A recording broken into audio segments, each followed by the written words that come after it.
आप सभी लोग के बीच में जो है अशोक ब्लॉग चैनल से सभी भैया लोग का स्वागत करती हूँ।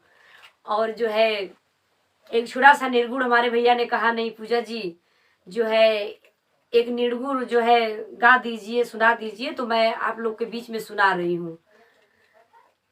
कहना है, अरे दिल देता है, दिल देता है, रो रो दोहाई, किसी से कोई प्यार ना करे।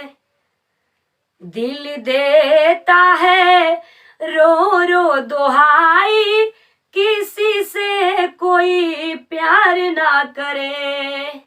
लेकिन निर्गुण के भाव में कहना है, अरे बीती गईली उमर सोई सोई, भजन नहीं कैला मितऊ। बीती गईली उमर सोई सोई, भजन नहीं कैला मितऊ। एक बात और बतावल गई, आरे पनिया में रही के पियास ना बुझाइल, चढ़ली जवानिया के मती मार गईल।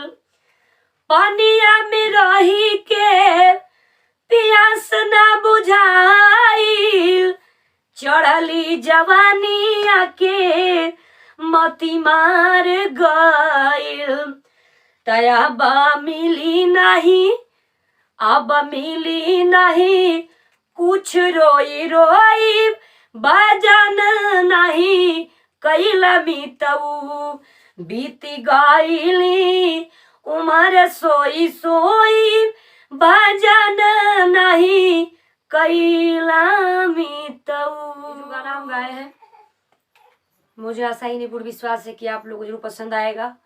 और जैसे हर जगह आप लोग मेरा गाना सुनते हैं और अपना प्यार दुलार आशीर्वाद देते हैं, और मैं आज गाना ये अशोक ब्लॉग चैनल से गाई हूँ, तो मुझे पूर्ण विश्वास है कि जैसे आप लोग हर जगह मुझे प्यार दुलार देते हैं, मेरे गाने को पसंद करते हैं, वैसे ही मुझे अब भी विश्वास है कि नहीं आप लोग इस गाने को सुन करके प्यार दुलार सम्मान देंगे और इस अशोक ब्लॉग चैनल को सब्सक्राइब करेंगे, लाइक करेंगे, कमेंट करेंगे।